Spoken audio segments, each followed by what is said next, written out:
Wednesday, the 28th of April. What an exciting day it is for some of our church members today, because believe it or not, we have 6 birthdays today in the church. I think that's by far the most we have in any one day of the calendar year. So very, very many happy returns. Not giving all the ages away, but Mary and Nico, happy birthday to you. You're 80 today, so congratulations. And then we've got Mabel Martin, we've got Manalita Calder, and then our church treasurer, Paula. She's the baby, she's the youngest, she's still in her 30s, so she's definitely the baby. And so that's the 4 ladies.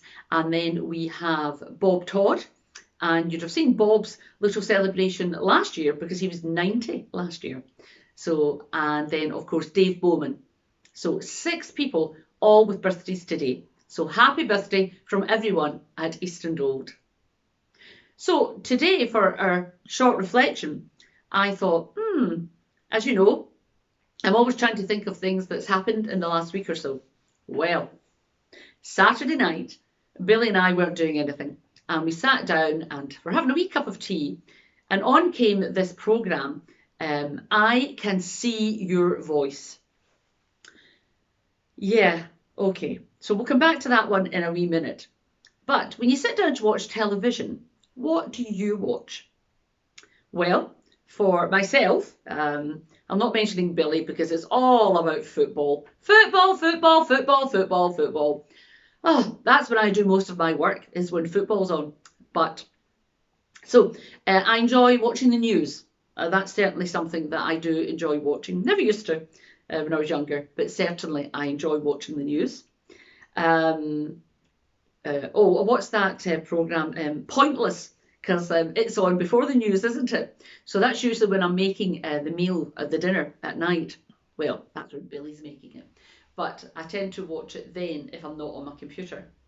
I love watching films. I'm definitely a film buff. I watch lots and lots of films. My favourite TV programmes are probably NCIS, Grey's Anatomy, and Line of Duty. Are you watching it just now, folks? Wow, what a series this one is. Can't wait till Sunday night till the next episode comes on. This is when I wish they would just release them all and we could binge watch them. But hey ho. Anticipation each week to the Sunday night we get to see it. And I'm the only person in the whole of my immediate family. So my husband, my son, daughter-in-law, daughter, every one of them watch Neighbours, and I don't. So I'm the only one who doesn't watch it.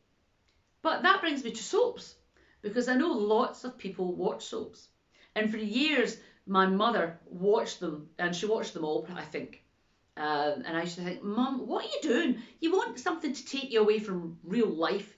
You know, soaps are sometimes a bit too realistic. We don't want that. You want escapism. But she said it was a storyline. It got her caught up in it. She felt involved in it. And it kept her company because she lived on her own. So I thought, yeah, well, that's true, isn't it? And that's what it's meant to do. It's meant to draw you in. So back to Saturday night when we sat down with this cup of tea and coffee. I Can See Your Voice. Well, in case you haven't seen it, personally, I wouldn't rush to see it again. Billy enjoyed it though. He thought it was quite funny. Yeah, I wasn't too enamoured by it. But basically, you've got a whole lot of people and they lip sync to a song. And then you've got people who are contestants and they've got to guess who've got the good voices and who've got bad voices, singing voices. And then they've got a panel of experts, which are celebrities, that try and help them decide who's who. My immediate reaction to that whole thing, the whole programme, was don't judge a book by its cover.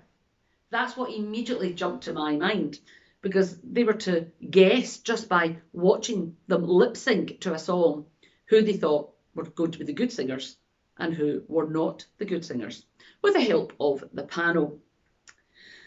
And of course, again, my reaction to that was, you know, people are judging others just on what they're seeing. That's all. And then I thought, well, what else are they judging it on? But it's the people who are doing the lip syncing, because if they get through and they're a bad singer and they're not found out, well, they win the prize money and not the contestants. So there's a lot of lying and cheating going on as well. So yeah, but it was a terrible programme. But Billy and I do disagree on lots of things, and that's one of them. But how often do we judge a book by its cover? Literally. Because as you know, the church has a book club. And when we get together, sorry, we're on Zoom at the moment, when we discuss the books, we discuss about the writing, the style of writing, the characters, the content, the storylines, all of that. But we also talk about the book cover. Because over the years, there's many a book, had they not been on the book club list, and I had picked it up either in the shop or saw the book cover, I don't think I would have picked it up to read. Now that's really judging a book by its cover, isn't it? So yeah, you have to decide how good or how bad are you at judging people just by looking at them. But of course, how often do we judge people from afar? I think we do it quite a lot. It may not stick in our minds, but I think sometimes we do it quite often. When my children were at Houston Primary School, I was in the book club with them. The parents, we ran a book club where children, I think I've mentioned this before, the children came in with 10p, 20p and bought stamps and saved up for a book. And it wasn't until years later, I mean, you're going about 3 years later, one of the mums said to me, do you know, Barbara Ann, she says, I've got to know you really well, she says, and you're such a lovely person. I thought, thank the Lord for that. She says, but when I heard that I was going to be working alongside you on the book club for the first time, she said, I was absolutely dreading it. She says, because, I mean, just from afar, she says, you're so positive. She said, you're so confident. She said, it really put me in a back foot. And I thought, well, there's somebody certainly judging me from afar. But you are who you are. And then one of my sister's friends, she was the same. I think my sister talks a lot about me anyway, I know that. And she's a very proud sister. However, she'll say about Barbara Ann this and Barbara Ann that, and Barbara Ann does this and Barbara Ann does that. So when her friend got introduced to me, she was a bit hesitant because she'd heard so much about me and she thought I was going to be quite a formidable character. But I'm glad to say, now that she knows me better, she likes me. So that's good as well, isn't it? And as a minister, well, I can certainly tell you, we are judged from afar all the time. It could be because I'm female.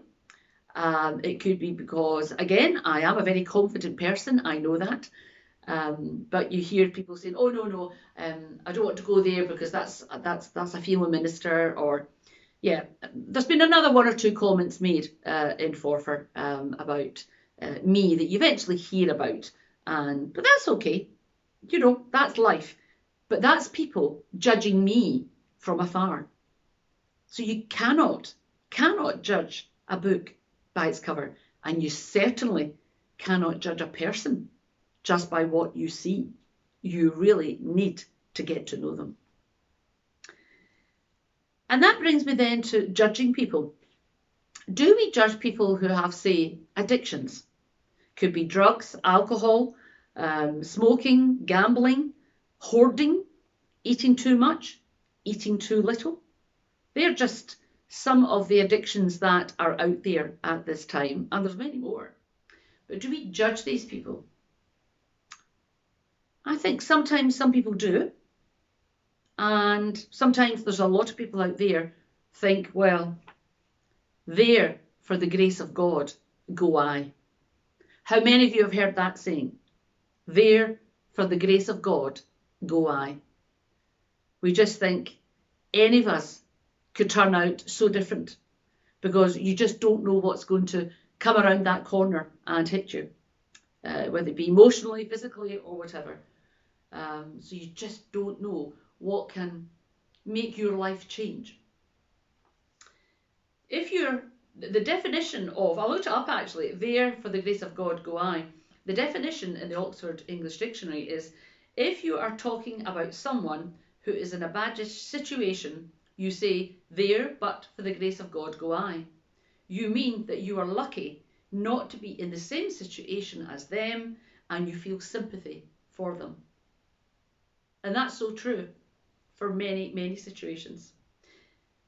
So throughout all of this, we're judging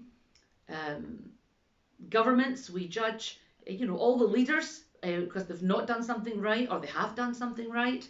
And many people are judging the Indian government at the moment, whether it be rightly or wrongly. You don't know what's going on behind the scenes there. But remember this, God knows each of us. He knows our good points. He knows our bad points. And yet, he still loves us. There is no doubt of that. And if you get a chance, I would love you to get your Bible and read Psalm 139, especially the first 10 verses. I think you would find them so, so beneficial. So that's Psalm 139, verses 1 through 10. But in our hymn book, of course, there is a hymn written about Psalm 139. And I thought I would just read it to you today. And it was written by Bernadette Farrell. It's a wonderful hymn, and we love singing it in our church because the words are so powerful. And I'm going to read them. I'm not singing them to you today. I'm just going to read them. So hymn 96 from CH4. O God, you search me and you know me. All my thoughts lie open to your gaze.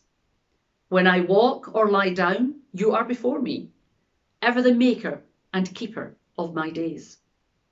You know my resting and my rising. You discern my purpose from afar.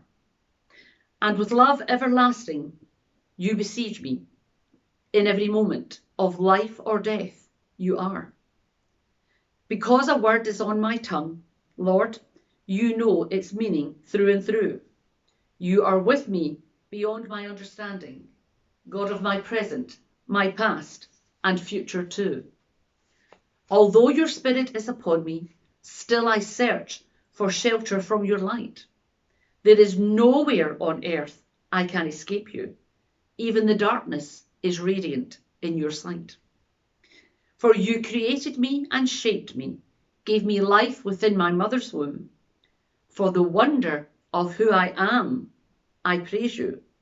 Safe in your hands, all creation is made new. Fantastic hymn. I just love that hymn. So can we love the way God does? Can we stop judging a book by its cover, or a situation, or a person just by looking at them? Can we take the time and effort to get to know them? Because you never know what's going on behind closed doors. That's such a powerful statement also. You never know what's going on in someone's life to lead them to where they are. But God knows each and every one of us. I hope and pray that we can love like God can. God bless everyone.